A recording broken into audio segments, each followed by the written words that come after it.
Well, hello there, you perfectly lovely little muggles. My name is Sarah, and I'm reading from Harry Potter and the Philosopher's Stone by J.K Rowling. This is the second part of last night's chapter, Diagon Alley. Harry had never been to London before. Although Hagrid seemed to know where he was going, he was obviously not used to getting there in an ordinary way. He got stuck in the ticket barrier on the underground and complained loudly that the seats were too small and the trains were too slow. "I don't know how the muggles manage without magic," he said, as he climbed the broken escalator which led up to the bustling road lined with shops. Hagrid was so huge that he parted the crowd easily. All Harry had to do was to keep close behind him. They passed bookshops and music stores, hamburger bars and cinemas, but nowhere that looked as if it could sell you a magic wand.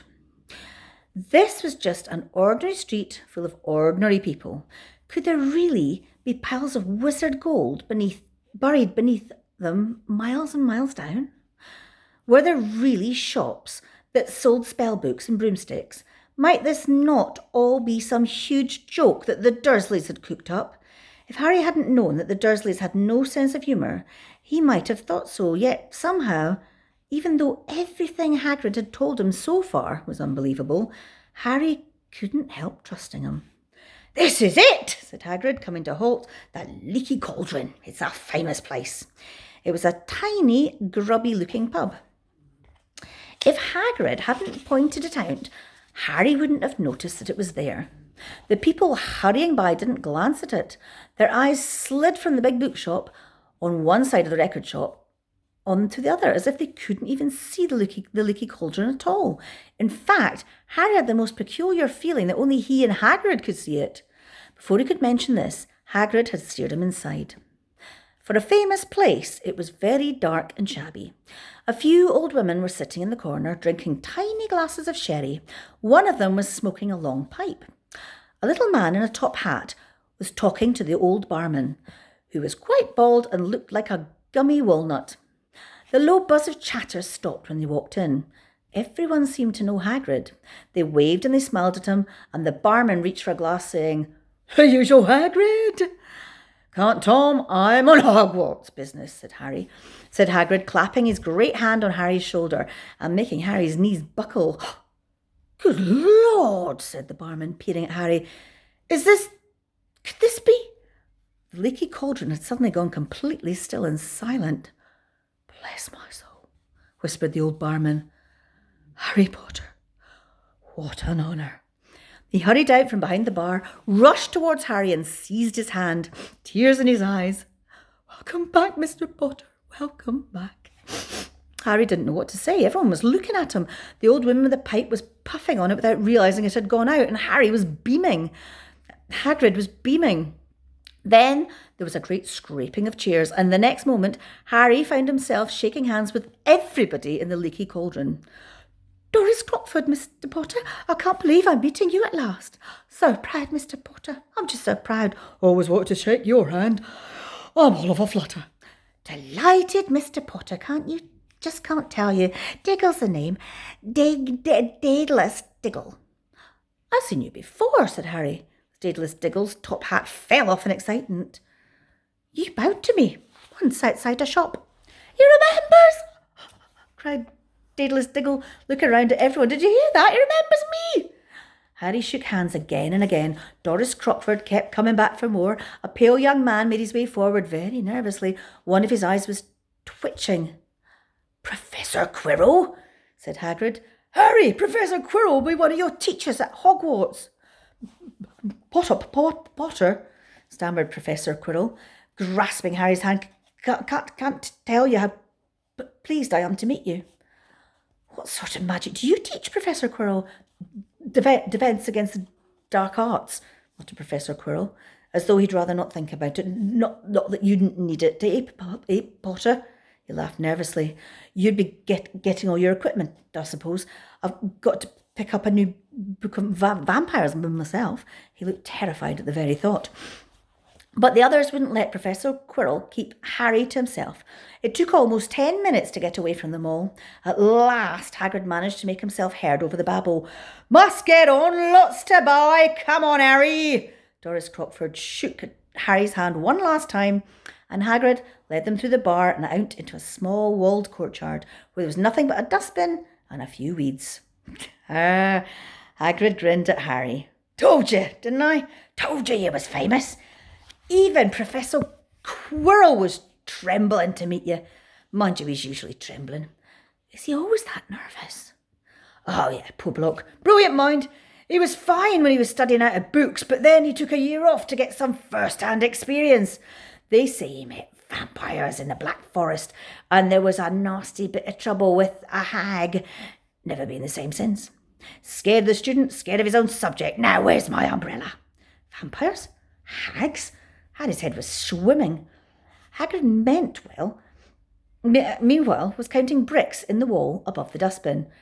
3 up, 2 across. Right, stand back, Harry. He tapped the wall 3 times with the point of his umbrella. The brick he'd touched quivered. It wiggled in the middle. A small hole appeared. It grew wider and wider. A second later, they were facing an archway, large enough even for Hagrid. An archway onto a cobbled street which twisted and turned out of sight. Welcome, said Hagrid, to Diagon Alley. He grinned at Harry's amazement. They stepped through the archway and Harry looked quickly over his shoulder and saw the archway shrink instantly back into a solid wall. The sun shone brightly on the stack of cauldrons outside the nearest shop. Cauldrons, all sizes, copper, brass, pewter, silver, self-stirring, collapsible, said a sign hanging above them. Yeah, you'll be needing one, said Hagrid, but we've got to get your money first. Hagrid wished he had about 8 more eyes. He turned his head in every direction as they walked up the street, trying to look at everything at once, the shops, the things outside them, the people doing their shopping. A plump woman outside the apothecary was shaking her head as they passed, saying, Dragon liver, 17 sickles an ounce, they're mad. A soft, low hooting came from the dark shop with a sign saying, Ilops, Owl Emporium, Tawny, Screech, Barn, Brown and Snowy. Several boys about Harry's age had their noses pressed against a window with broomsticks in it. Look, Harry heard one of them say, the new Nimbus 2000, fastest ever.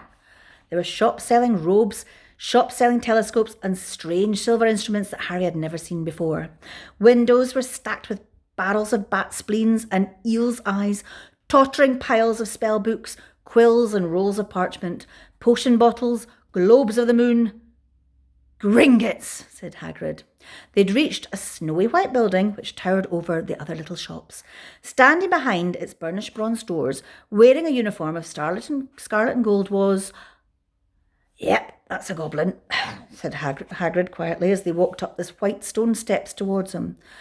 The goblin was about a head shorter than Harry. He had a swarthy, clever face, a pointed beard, and Harry noticed very long fingers and feet. He bowed as they walked inside.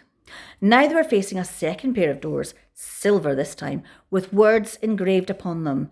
Enter stranger, but take heed of what awaits, the sin of greed. For those who take, but do not earn, must pay most dearly in their turn. So if you seek beneath our floors a treasure that was never yours, thief, you have been warned. Beware of finding more than treasure there. Like I said, you'd be mad to try and rob it, said Hagrid. A pair of goblins bowed them through into the silver doors, and they were in a vast marble hall. About 100 more goblins were sitting on high stools behind a long counter, scribbling in large ledgers, weighing coins on brass scales, examining precious stones through eyeglasses. There were too many doors to count leading off the hall, and yet more goblins were showing people in and out of these. Hagrid and Harry made for the counter. Morning, said Hagrid to a free goblin. We've come to take some money out for Mr. Harry Potter's safe. You have the key, sir? Got it here somewhere, said Hagrid, and he started emptying his pockets on the counter, scattering a handful of mouldy dog biscuits over the goblin's book of numbers. The goblin wrinkled his nose. Harry watched the goblins on their right, weighing a pile of rubies as big as glowing coals. Got it, said Hagrid at last, holding up a tiny golden key. The goblins looked at it closely. That seems to be in order. And I've also got a letter here from Professor Dumbledore, said Hagrid importantly, throwing out his chest. It's all about, you know what, in Vault 713. The goblin read the letter carefully. Very well, he said, handing it back to Hagrid. I will have someone take you down to both vaults. Griphook! Griphook was yet another goblin. Once Hagrid had crammed all the dog biscuits back inside his pockets, he and Harry followed Griphook towards one of the doors leading off the hall. What's the you-know-what in Vault 713? Harry asked. Can't tell yet, said Hagrid mysteriously. Very secret. Hogwarts business. Dumbledore's trusted me. More than my job's worth to tell you that. Griphook held the door open for them. Harry, who'd expected more marble, was surprised. They were in a narrow stone passageway lit with flaming torches. It sloped steeply downwards, and there were little railway tracks on the floor. Griphook whistled, and a small cart came hurtling down the tracks towards them. They climbed in, Hagrid with some difficulties, and then they were off. Well, I'm going to continue this in the next video. So either clean your teeth, wash your hands and give yourself a great big cuddle, or listen to the third part of Diagon Alley.